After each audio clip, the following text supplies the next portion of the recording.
Welcome to another episode of Get Rich, the podcast helping you do just that. Get rich and stay rich. I'm your host, Molly Benjamin, founder of Ladies Finance Club.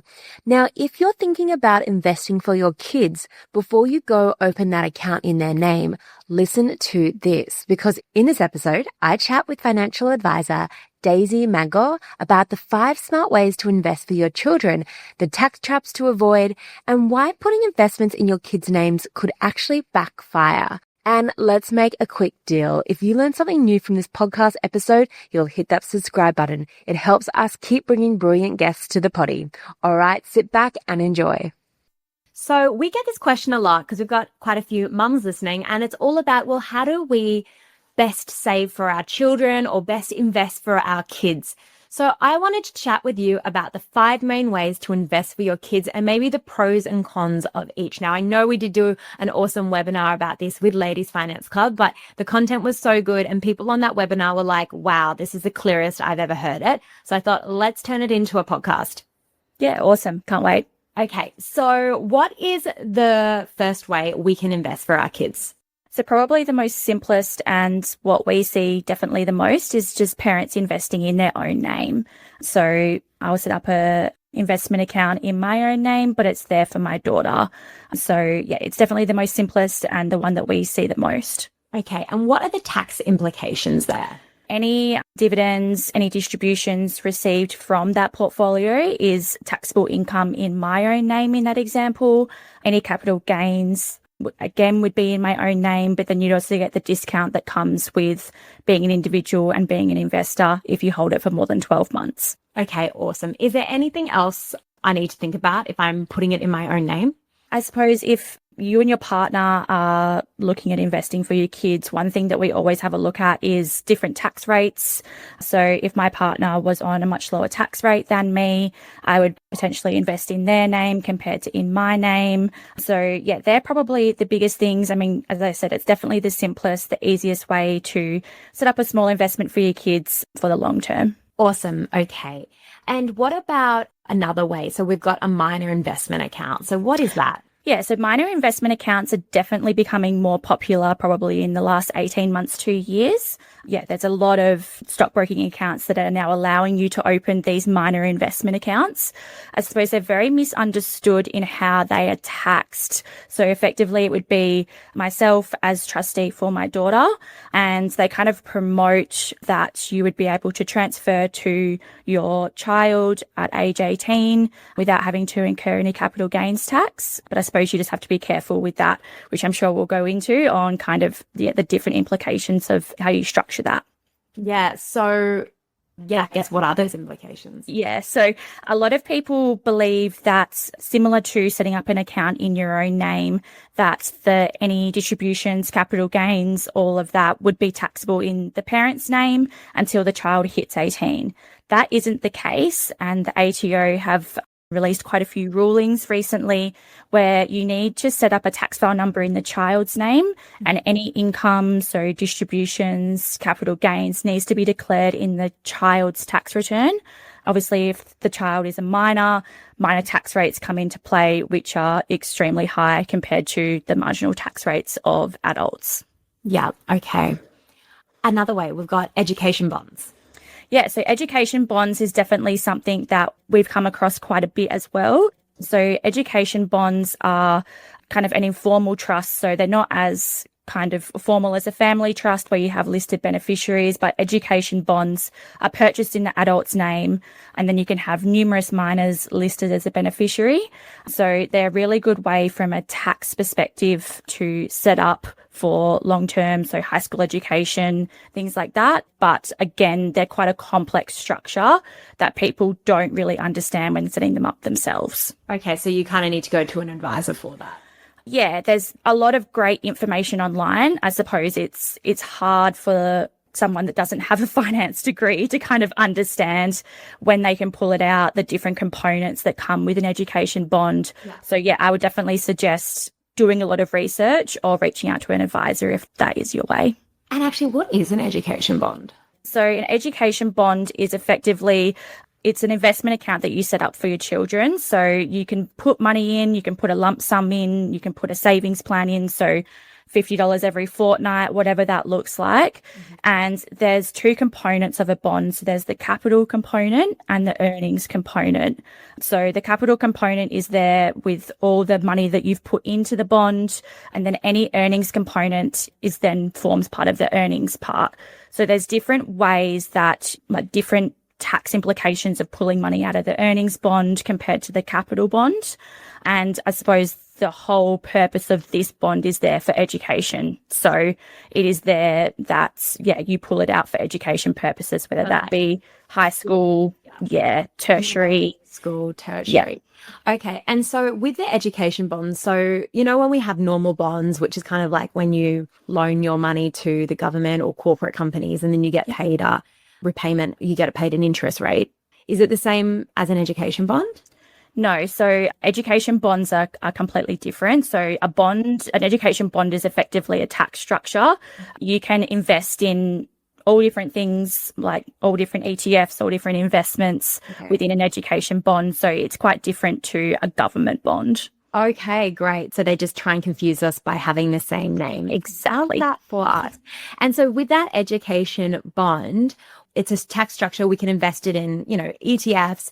Why would we do that over our own name? Yeah. So kind of when you go to withdraw the money from, like to pay for high school, to pay for tertiary, depending on which area you're pulling out of, it can be tax-free. Oh. So, and it just has a completely different tax structure. So it just has a tax rebate attached to it. And if you're both high income earners and have a child, then it can be a really great way of segregating some money aside where it's not taxable in the child's name and not taxable in your name. Okay, awesome. So education bonds. So that could be a great vehicle for some. I hate saying the word vehicle, but that could be a great option for some families. Yeah, definitely. But as I said, setting it up yourself can be quite complex if you don't fully understand it. Yeah, it sounds a little bit complex. Yeah. All right. What about our super fund? We've got that as one of the 5 ways. Yeah. So I suppose it's something that probably not a lot of people think about, but there's 2 ways that we see that you can use super to help your child. So the first way is super in minor's name. So setting up a super fund for them, making contributions to it. Super funds are taxed at 15% internally. So compared to a minor tax rate, which is in the high 40s. So it can be a good tax structure. I suppose a lot of people say, but my kid can't get it out until they're 65 or reach a condition of release, which is somewhat true. But there's things like the First Home Super Saver scheme and things like that. If you wanted to set up your child to be able to purchase their first home, have an awesome deposit, things like that, you can put money into super early on and pull that money out under First Home Super Saver, for example.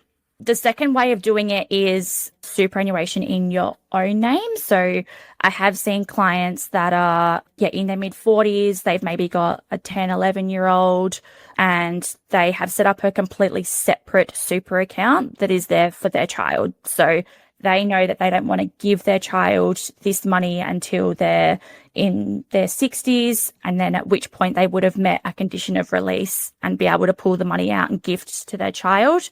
And that is purely just from a tax perspective. It also works really well for grandparents as well, who may be a little bit older. Okay, yeah. I was like, otherwise, you're waiting, till you're 60. You're like, thanks, Mum. Yeah. Billy didn't trust me when I was 19. Yeah, no, 100%. Yeah. So it definitely is, a grandparents thing, or, if people are happy to wait until their early 60s and that aligns with when they want to give their kids money. And then we've got the 5th and last way, how to invest for your kids. Family trust. Yeah, so this is definitely the most formal structure. Definitely costs the most to set up because we need to have a trust deed set up by lawyers. So how it works is that it's just another tax structure where we would have a family trust set up and the minor would be listed as a beneficiary of the trust on the trust deed. Yeah, so this is just a way of protecting those assets within the trust where they are specifically for the minor. They're not in either of the parents' names. If the minor gets a partner, like, it's completely protected there as well. Yeah. So yeah, it's a good way of setting it up. I suppose it is the most costly though. So a lot of people kind of don't really factor this option in unless it's a significant amount of money that they do want to put aside for their child. Okay, awesome. And with trust, is it because of the tax that you save? Is it like a tax? Is that why people set them up? No, not necessarily. So it's more around flexibility and security. So with a family trust, any income that is earned in the trust needs to be distributed each year. So again, it would fall to the minor because they are the listed beneficiary on the trust deed. So again, they need a tax file number, and then it comes in, the minor tax rates come into play again. But if we're talking a significant amount of money that you do want to protect and do want to ensure that your child gets, then it is a great structure. Okay, so we've got in your own name, we've got the minor investment account, we've got education bonds, we've got the super fund, and then we've got the family trust. Yeah. Okay, awesome. So out of all those, which one would you say is the one to avoid? I would probably say minor investment accounts, to be honest, purely just because, yeah, like a lot of them don't even allow you to put a minor tax file number in when you're setting them up. So they'll make you put your own tax file number in, and then it's, yeah, just that murkiness of, all right, do I declare this income in my own name?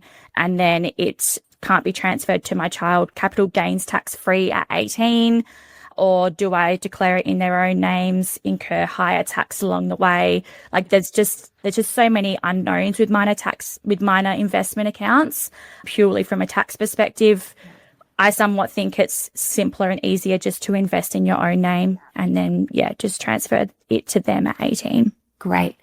And is there any other way to invest for your kids that we might have missed? I suppose there's, like, I know that we're talking about money, but yeah, investing in experiences, kind of, yeah, educating them on money is a really big thing. It's a really big thing of what we see with a number of our clients is they're like, we didn't learn about this in school. Our parents didn't talk to us about money. So in terms of, investing for your kids, I think teaching them to money, exposing them to money is a really big thing that can set them up really well long term, because I definitely see the difference when our clients come in and their parents have spoken about money and been really open about money. Their view on money can be quite different to somebody who hasn't had that growing up.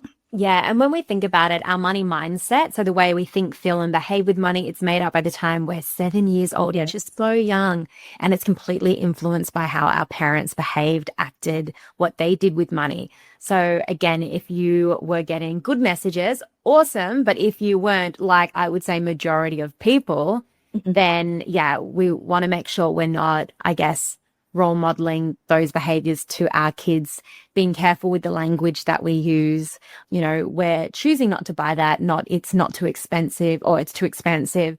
And I love also that piggy bank rule that I know Barefoot talks about and a couple of other people talk about, where when you give your child money or when they get money, you're kind of splitting it into those 3 different accounts, whether it's, you know, something for the short term that they can spend straight away, something for the longer term, whether it's something they're saving for, and then maybe a giving, where in Australia we are so fortunate to live in this country. So it's like they get to pick a charity or somewhere where they want to donate that. Yeah, absolutely. Yeah. And I think, as you said, exposing your kids to money at a young age in a positive way is really great. But I suppose it's, also allowing kids to understand that, everything in life isn't free. And like, as you said, we're choosing not to buy that rather than it's too expensive or we need to save up for that, I think is really great. Awesome. And just around opening a bank account for a child, because this was a question that came up. Someone was just asking, what is the deal with opening a bank account for a child? Yeah, so I know that a lot of banks do allow you to open a bank account for a child,